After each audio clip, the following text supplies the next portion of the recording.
اعوذ باللہ من الشیطان الرجیم، بسم اللہ الرحمن الرحیم۔ نالج فیکٹری کے معزز دوستو، السلام علیکم۔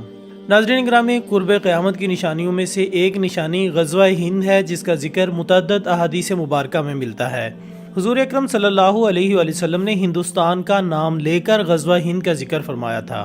علماء کرام کے مطابق غزوہ ہند سے متعلق بیشتر پیشن گوئیاں پوری ہو چکی ہیں۔ یہ نشانیاں کون سی ہیں؟ غزوہ ہند کب اور کیسے برپا ہوگا؟ کیا یہ جنگ پاکستان اور بھارت کے مابین لڑی جائے گی اور اس جنگ میں فتح کس کی ہوگی؟ آج ہم آپ کو غزوہ ہند سے متعلق انتہائی اہم معلومات دینے والے ہیں، لہٰذا آپ سے گزارش ہے کہ ویڈیو کو آخر تک لازمی دیکھیے گا۔ ناظرین، غزوہ ہند سے متعلق نبی پاک صلی اللہ علیہ وآلہ وسلم کی متعدد احادیث ہیں۔ ان احادیث مبارکہ کے راوی جلیل القدر صحابہ کرام رضی اللہ تعالیٰ عنہم ہیں۔ ان میں حضرت ابو ہریرہ رضی اللہ تعالیٰ عنہ سے دو روایات مروی ہیں۔ حضرت ثوبان اور حضرت ابی بن کعب رضی اللہ تعالیٰ عنہ اور تبع تابعین میں سے حضرت صفوان بن عمر رضی اللہ تعالیٰ عنہم ہیں۔ سب سے پہلے ان دو احادیث مبارکہ کو آپ کے سامنے رکھتے ہیں جن میں غزوہ ہند کا ذکر آیا ہے۔ حضرت ابو ہریرہ رضی اللہ تعالیٰ عنہ سے روایت ہے کہ رسول اللہ صلی اللہ علیہ وآلہ وسلم نے ہندوستان کا تذکرہ کیا اور ارشاد فرمایا، ضرور تمہارا ایک لشکر ہندوستان سے جنگ کرے گا، اللہ ان مجاہدین کو فتح عطا فرمائے گا، حتیٰ کہ وہ مجاہدین ان کے بادشاہوں کو بیڑیوں میں جکڑ کر لائیں گے اور اللہ تعالیٰ ان کی مغفرت فرما دے گا۔ پھر جب وہ مسلمان واپس پلٹیں گے تو حضرت عیسیٰ ابن مریم علیہ السلام کو شام میں پائیں گے۔ حضرت ابو ہریرہ رضی اللہ تعالیٰ عنہ نے حضور اکرم صلی اللہ علیہ وآلہ وسلم کا ارشاد سن کر جواباً عرض کیا، اگر میں نے وہ غزوہ پایا تو میں اپنا نیا اور پرانا سب مال بیچ دوں گا اور اس میں شرکت کروں گا۔ جب اللہ تعالیٰ نے ہمیں فتح عطا کر دی اور ہم واپس پلٹ آئے تو میں ایک آزاد ابو ہریرہ ہوں گا، جو ملک شام میں اس شان سے آئے گا کہ وہاں حضرت عیسیٰ ابن مریم علیہ السلام کو پائے گا۔ یا رسول اللہ صلی اللہ علیہ وآلہ وسلم، اس وقت میری خواہش ہوگی کہ میں ان کے پاس پہنچ کر انہیں بتاؤں کہ میں آپ صلی اللہ علیہ وآلہ وسلم کا صحابی ہوں۔ راوی کا بیان ہے کہ حضور اکرم صلی اللہ علیہ وآلہ وسلم حضرت ابو ہریرہ رضی اللہ تعالیٰ عنہ کی بات سن کر مسکرا پڑے اور ہنس کر فرمایا، بہت زیادہ مشکل، بہت زیادہ مشکل۔ ناظرین، حضور اکرم صلی اللہ علیہ وآلہ وسلم کے آزاد کردہ غلام حضرت ثوبان رضی اللہ تعالیٰ عنہ سے روایت ہے کہ رسول اللہ صلی اللہ علیہ وآلہ وسلم نے فرمایا، میری امت میں دو گروہ ایسے ہوں گے جنہیں اللہ تعالیٰ نے آگ سے محفوظ کر دیا ہے۔ ایک گروہ ہندوستان پر چڑھائی کرے گا اور دوسرا گروہ جو عیسیٰ ابن مریم علیہ السلام کے ساتھ ہوگا۔ ایک اور مقام پر نبی پاک صلی اللہ علیہ وآلہ وسلم نے فرمایا، میں ہند سے نہیں ہوں مگر ہند مجھ سے ہے۔ احادیث کی کتب میں آیا ہے کہ نبی پاک صلی اللہ علیہ وآلہ وسلم نے ارشاد فرمایا کہ جو لوگ آخری زمانے میں شام میں ہوں گے انہیں چاہیے کہ زیر زمین گھر بنائیں۔ دوستو، اسی مناسبت سے حضرت نعمت اللہ شاہ ولی کی پیشن گوئیاں بھی مشہور ہیں۔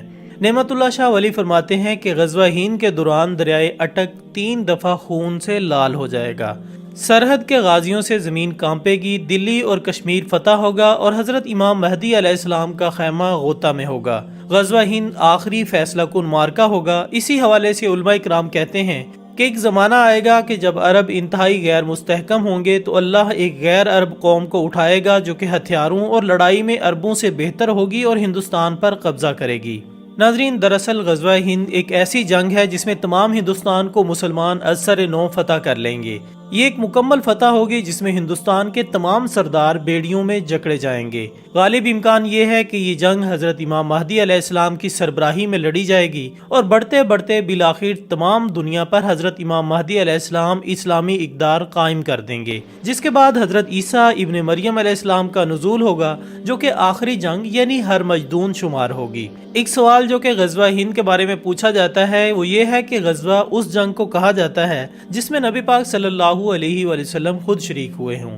تو اب تو آپ صلی اللہ علیہ وآلہ وسلم وصال فرما چکے ہیں، تو اس جنگ کو غزوہ کیوں کہا جاتا ہے؟ اس کا جواب علماء کرام دیتے ہیں کہ نبی پاک صلی اللہ علیہ وآلہ وسلم غزوہ مؤتہ میں شریک نہیں تھے مگر پھر بھی اس کو غزوہ کہا جاتا ہے۔ اس کا دوسرا جواب یہ ہے کہ حضرت امام مہدی نبی پاک صلی اللہ علیہ وآلہ وسلم کے نائب اور امتی ہیں۔ ان کا مقصد نبی پاک صلی اللہ علیہ وآلہ وسلم کی رحمت للعالمین صفت کو تمام عالم پر نافذ کرنا ہے، لہٰذا ان کی موجودگی کے سبب اس کو غزوہ قرار دیا گیا۔ اس کا تیسرا جواب یہ ہو سکتا ہے کہ نبی پاک صلی اللہ علیہ وآلہ وسلم نے چونکہ اس غزوے کی تمام معلومات دیں اور عہد لیا کہ جو زندہ رہے وہ اس غزوے میں ضرور شریک ہوں، تو نبی پاک صلی اللہ علیہ وآلہ وسلم کی اس بیعت نے ان کو اس غزوے کا سربراہ بنا دیا اور یہ جنگ غزوہ کہلائی۔ پیارے دوستو، نبی پاک صلی اللہ علیہ وآلہ وسلم کے زمانے میں خراسان ایک بہت وسیع علاقے کا نام تھا۔ اس میں ایران، افغانستان، پاکستان کی ملاکنڈ ایجنسی اور وسط ایشیائی ریاستیں شامل تھیں۔ جب نبی پاک صلی اللہ علیہ وآلہ وسلم فرماتے ہیں کہ خراسان سے کالے جھنڈے اٹھیں گے اور غزوہ ہند جیتیں گے، تو اس میں کثیر الملکی فوج کا مفہوم بھی ہو سکتا ہے۔ جیسا کہ ہم دوسری حدیث میں غیر عرب فوج کی فتح کی نوید سنتے ہیں، پاکستانی فوج بھی ایک غیر عرب فوج ہے جس کے ہتھیار اور کارکردگی عربوں سے بہتر ہے، لہٰذا جس فوج کا ذکر ہے وہ پاکستانی فوج ہے اور اس کے ایٹمی ہتھیار بھی ہو سکتے ہیں۔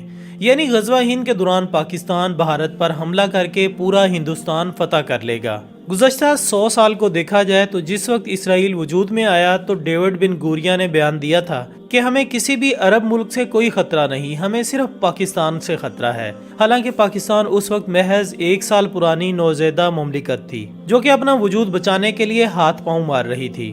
خواتین و حضرات، علماء کرام فرماتے ہیں کہ جب نبی پاک صلی اللہ علیہ وآلہ وسلم فرماتے ہیں کہ میں ہند سے نہیں ہوں مگر ہند مجھ سے ہے، تو ان کا اشارہ پاکستان کی طرف ہو سکتا ہے۔ ظاہر ہے بھارت میں رہنے والے ہندوؤں کو تو وہ بیڑیوں میں قید کرنے کا حکم فرما رہے ہیں۔ اس حوالے سے بہت سے روحانی واقعات ہیں جو کہ پاکستان کو وجود میں لانے کا سبب بنے اور ابھی تک پاکستان کو قائم رکھے ہوئے ہیں۔ اسی نقطے کو نظر میں رکھتے ہوئے امکان یہ ہے کہ اللہ تعالیٰ ایک سپریم کمانڈر بھی پاکستان میں بھیجے گا جو کہ تمام دنیا میں اسلام قائم کرے گا اور غزوہ ہند کی فتوحات کو بھی اللہ کے حکم سے ممکن بنائے گا۔ سنن نسائی صفحہ نمبر 438 حدیث نمبر 3175 میں غزوہ ہند میں شہید ہونے والوں کو افضل الشہداء اور بچ جانے والوں کو جہنم کی آگ سے آزاد قرار دیا گیا ہے۔ یہ بات ذہن میں رہے کہ یہ حدیث اس زمانے کی ہے جب غزوات جاری تھے، جھڑپیں بھی ہوتی رہتی تھی، کثرت سے شہادتیں بھی سامنے کی بات تھی، مگر نبی پاک صلی اللہ علیہ وآلہ وسلم نے ان جلیل القدر صحابہ کو افضل الشہداء قرار نہیں دیا، بلکہ فرماتے ہیں کہ قیامت کے قریب کے دور میں ہونے والے غزوہ میں جو لوگ شہید ہوں گے وہ افضل الشہداء ہیں۔ صرف اسی بات سے آپ غزوہ ہند کی اہمیت کا اندازہ کر لیں اور اس میں شریک ہونے والے مومنوں کے درجات کا اندازہ لگا لیں، لہٰذا جس کی زندگی میں یہ غزوہ لڑا جائے اسے اس میں ضرور شرکت کرنی چاہیے۔ حضرت عیسیٰ علیہ السلام کا نزول غزوہ ہند کے دوران ممکن نہیں، کیونکہ حضرت عیسیٰ علیہ السلام اس وقت ظاہر ہوں گے جب حضرت امام مہدی علیہ السلام غزوہ ہند کی فتوحات مکمل کر کے شام کی طرف بڑھیں گے۔ لہٰذا کہا جا سکتا ہے کہ غزوہ ہند ایک آن گوئنگ پروسیس ہے جو کہ شاید پاک بھارت جنگ سے شروع ہو اور اس میں افغانی، ایرانی اور وسط ایشیائی ریاستوں کے مومن بھی پاکستانیوں کے ساتھ شامل ہوں گے۔ پورے برصغیر پاک و ہند پر مسلمانوں کا مکمل غلبہ ہو جانے کے بعد یہ جنگ اپنا رخ موڑے گی اور عرب علاقوں میں چلی جائے گی۔ تو ناظرین، یہ تھی ہماری آج کی ویڈیو۔ ہم امید کرتے ہیں کہ آپ کو یہ ویڈیو ضرور پسند آئی ہوگی۔ انشاءاللہ بہت جلد دوبارہ ملاقات ہوگی ایک اور اچھی سی ویڈیو کے ساتھ۔ تب تک اپنا دوستوں، رشتہ داروں اور گردنواہ کے تمام لوگوں کا بہت خیال رکھیے گا۔ اللہ حافظ۔